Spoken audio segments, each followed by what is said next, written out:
Jim Rioux? Well, he likes the laughter of friends and dogs sleeping in sunlight.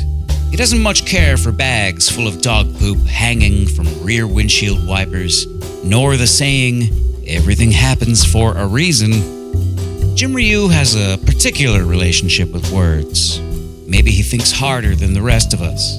Sometimes you can see him looking far away, but he's right there, in his head, assembling words, or worrying about how quickly things are changing. Jim Rioux writes poems and songs, playing in the bands Summer the Winter, the Pomeroys, Pale Wallace, and under his own name, Jim Rioux. He lives in a house in Kittery, Maine, with his wife, Amanda, and a dog named Jimbo. Do not call Jimbo Jim, or Jim Jimbo.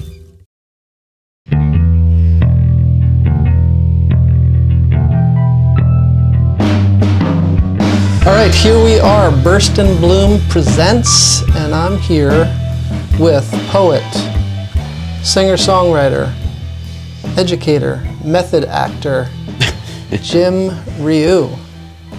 Thank you for coming, Jim. I hope the trip over wasn't too arduous. Well, yeah. I mean, I did almost trip on a rock up there on Main Street. It can be treacherous. I know that rock. Yeah. It's deadly.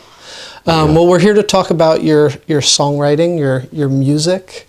I know you started as a poet, and you were a musician all that while as well, but not really a songwriter. It's an intriguing sort of back-ended way into it. So you were writing poems and studying poetry. Can you tell us a little bit about that? Yeah, I mean, it's funny because when I was a kid, I wanted to be a songwriter. I had these... I used to make up songs, like the actual song, like just silly lyrics and stuff that I would... So you Weird Al Yankovic it? Yeah, sort of Weird Al Yankovic stuff. Yeah. Yeah. I had a little Batman radio that I listened to all the time. My parents bought me. And funny thing about that was I tried to take it apart once because I wanted to figure out how it worked. Yeah. Couldn't put it back together, Yeah. of course. You're just not one of those guys. Just not one of those guys. But so that ruined that. But yeah, I mean, I was always like kind of into words, the weirdness of words. So that was a natural path to poetry. I mean, I came to music a little later. I mean, my dad was a musician. And Dad was a jazz drummer. Jazz drummer. Yeah. Started drumming pretty young. I was like 7 when he was my first teacher. And then I got interested in baseball and Girls, drugs. All the good stuff. Exactly. So were you writing poems or stories in high school or younger? Or did that come later for you? I did when I was younger, but I kind of gave that up probably around like junior high. Yeah. And stuff. I just started doing, sports and also that's about the time I quit playing the drums and my dad sold the drum set and it was kind of... Yeah, so you were a disappointment to your dad because you gave up music life disappointment to my dad. Study business. Yeah. Dang it. Dang dads and their expectations. Right, exactly. Well, when I met you, I was in a band called Toast and you were in a band called 5 Foot Fellini. And the drummer and bass player for my band were living in the Mattress Factory and you all did some recording with Chris Decato there, yes. I believe. What was that band like? How was your foray into rock music? That was a lot of fun, yeah. I mean, I had sort of come back to drumming after giving it up for a while. And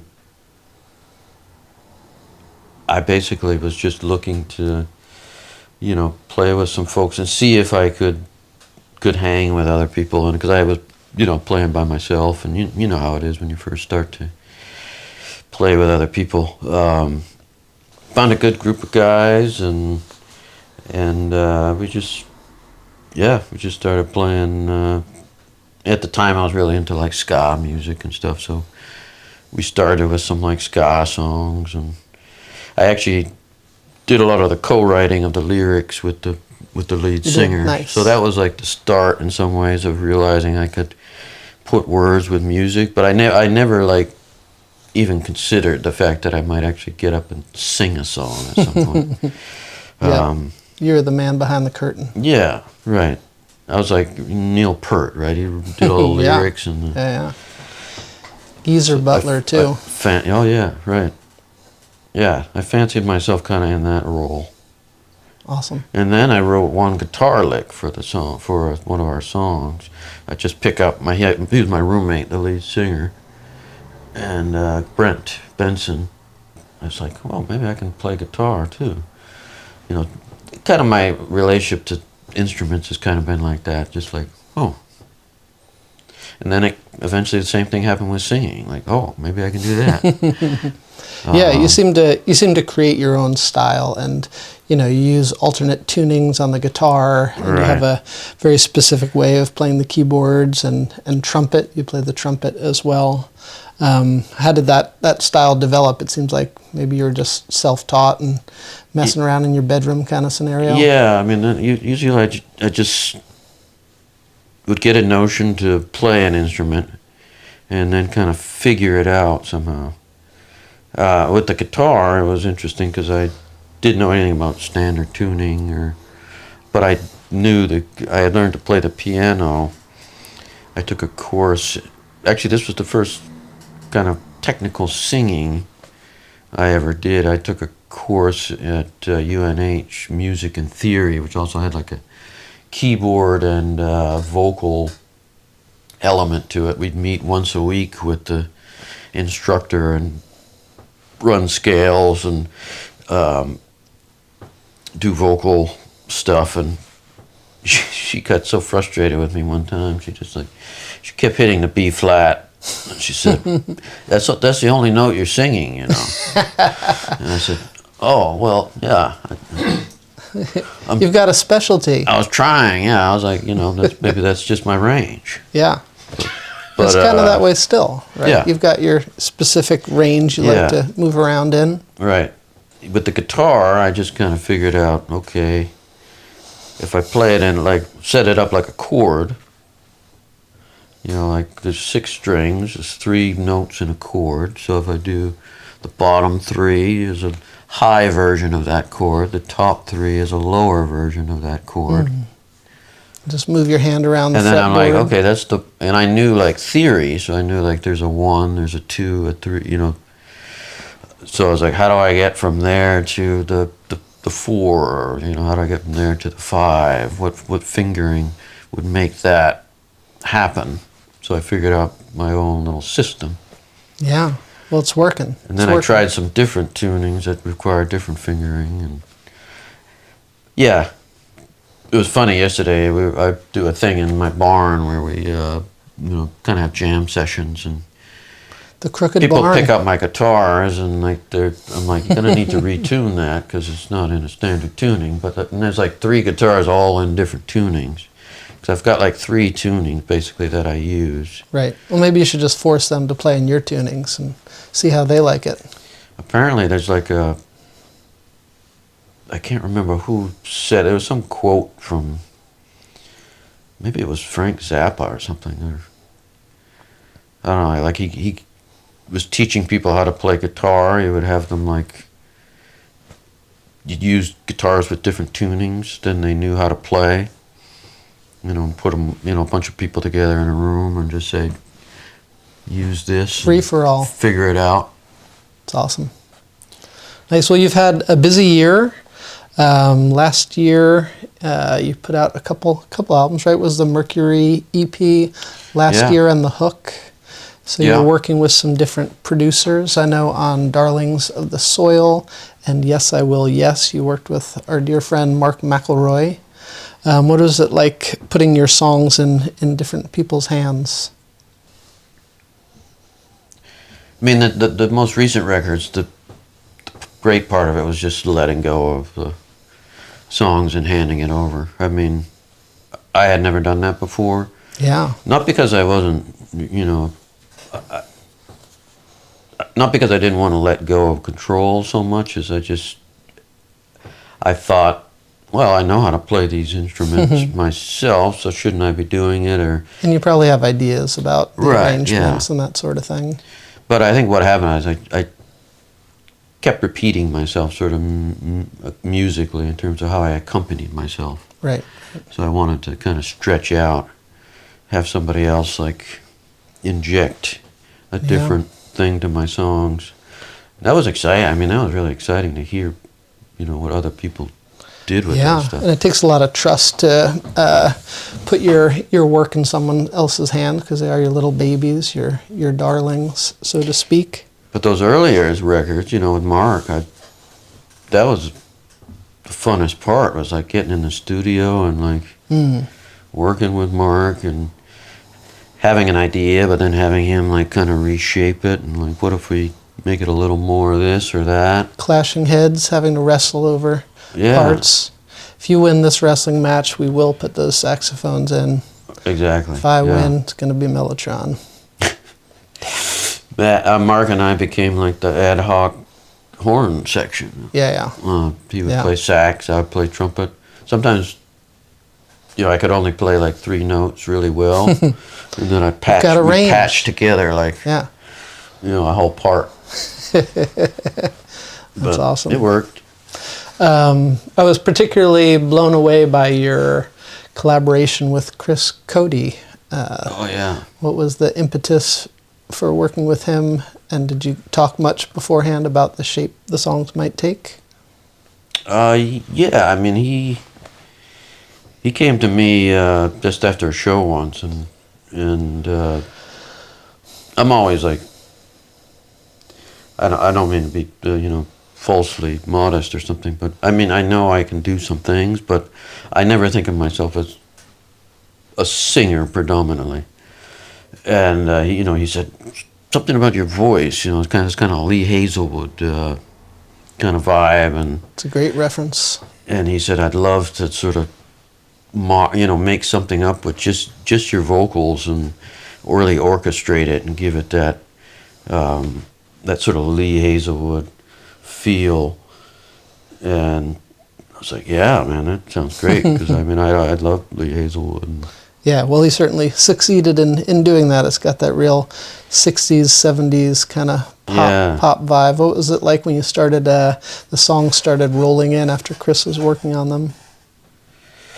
I was just in awe, really. I mean, I was like, I mean, I knew he was a talented guy, as you know, I'd heard him play, and his range, you know, and just his musical knowledge, and I knew he was, you know, classically trained, and but just to hear your songs so fleshed out like that with orchestral was kind of but definitely my highlight of last year was that EP. Well, you also worked with your dear friend Ted Ehlers, who I've heard described as a secret weapon that we now have. Some of us musicians are lucky enough to work with Ted. How did the collaboration with Ted go? Did he have some sense of where he was going to take the songs?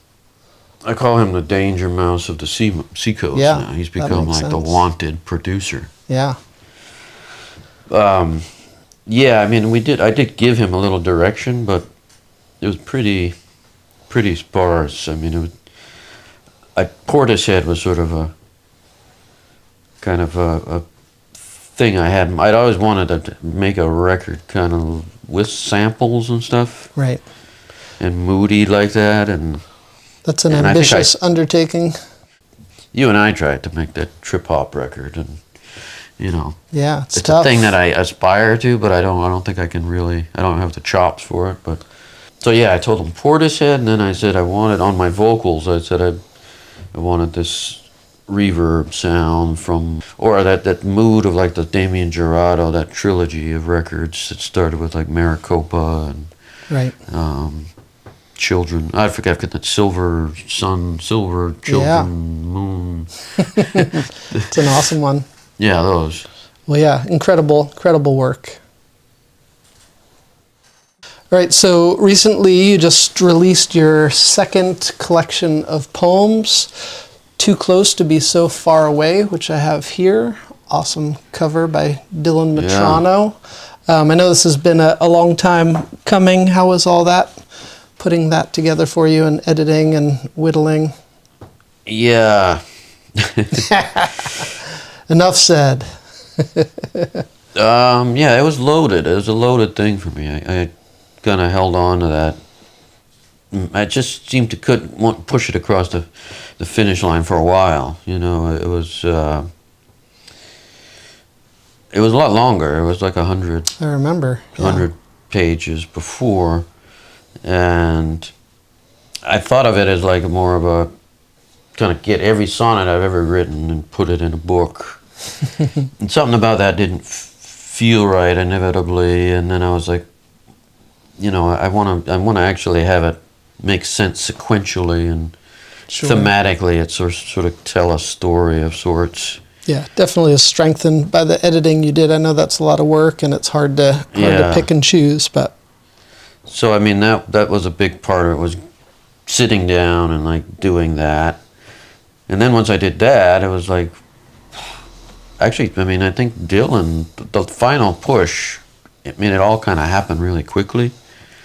Like it was sitting around the manuscript, and Dylan was just like, send me that manuscript and, you know, let me read it and let's get this thing going. You know, he was kind of, I'm grateful that he, you know, gave me that little push. And sometimes you just need a kick in the ass. yeah.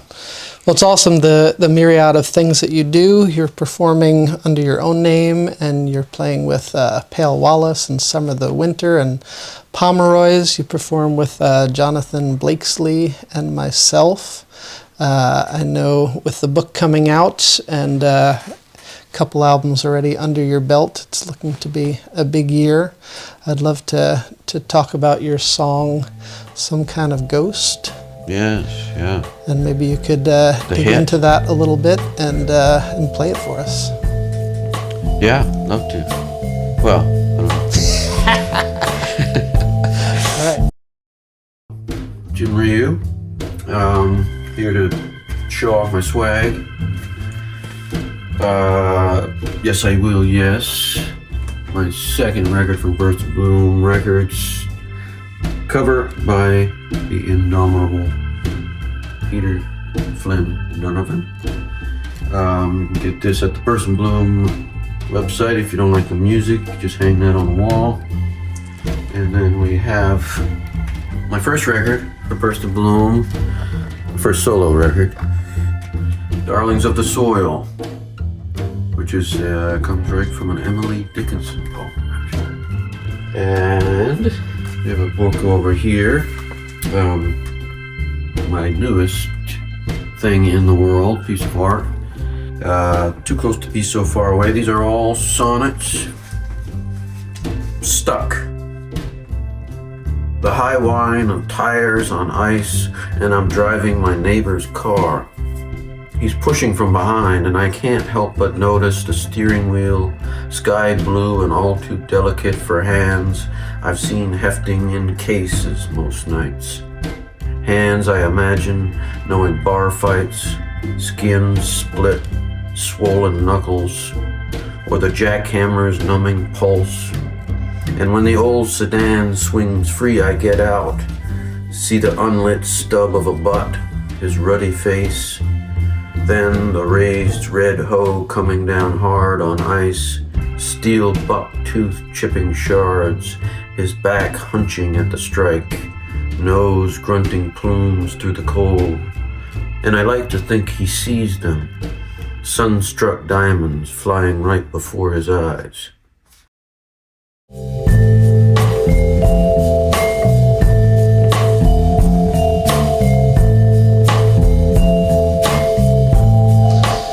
All right, we're here with Jim Rioux talking about Some Kind of Ghost.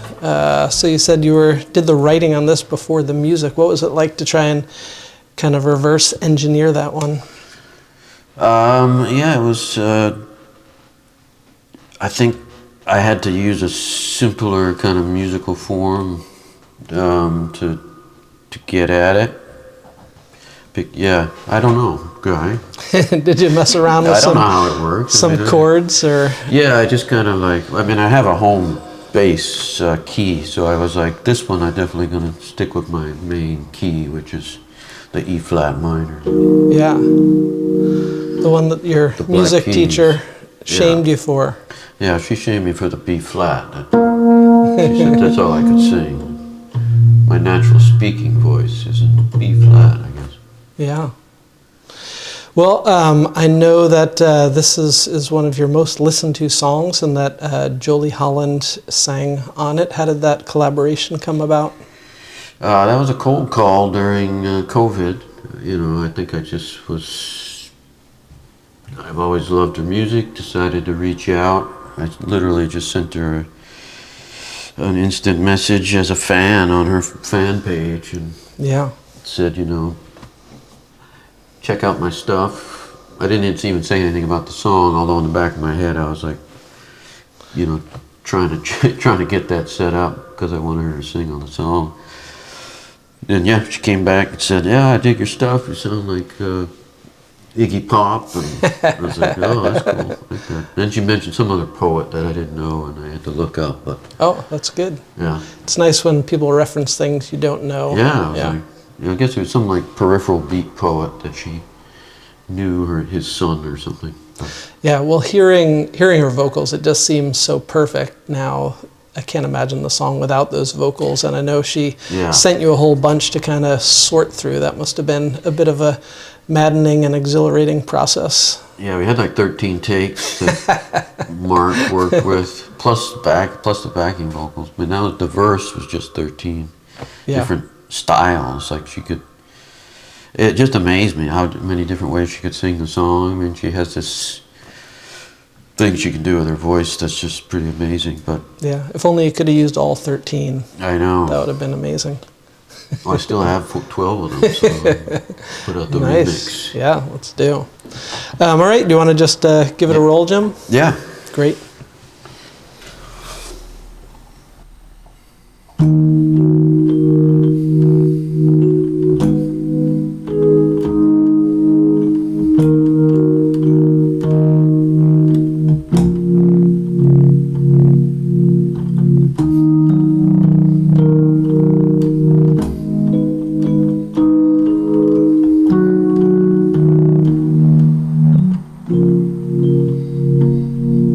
There's a crack in the sky where your mind leaks out.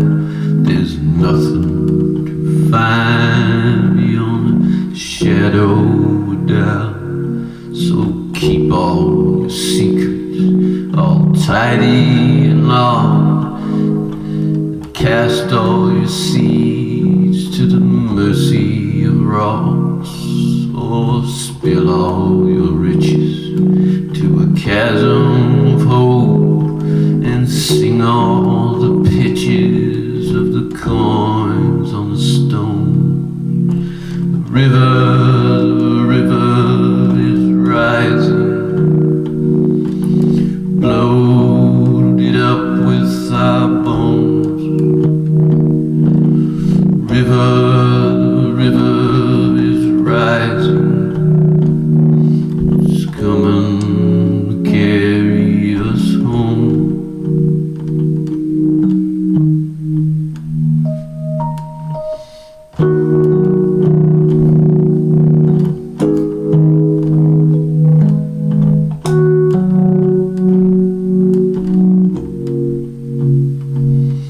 Now John was a painter. He knew all the tricks. He painted with feathers and he painted with sticks. He thought he had found in the shapes and the gestures some kind of answer to some kind of question. And when he died, his paintings they hung, the colors they tried to hold all he'd done.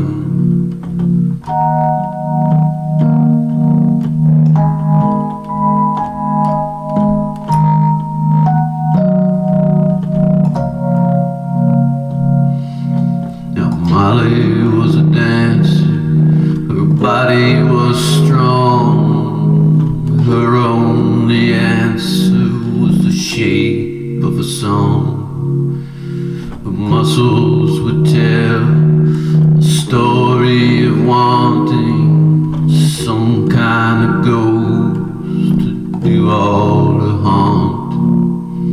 And when her bones grew brittle and her memory was shot, she danced in her bed to all she forgot.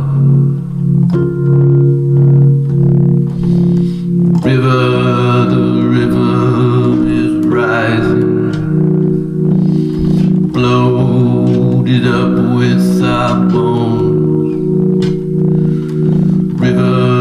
The river is rising, it's coming to carry us home. Yeah, it's coming to carry us home.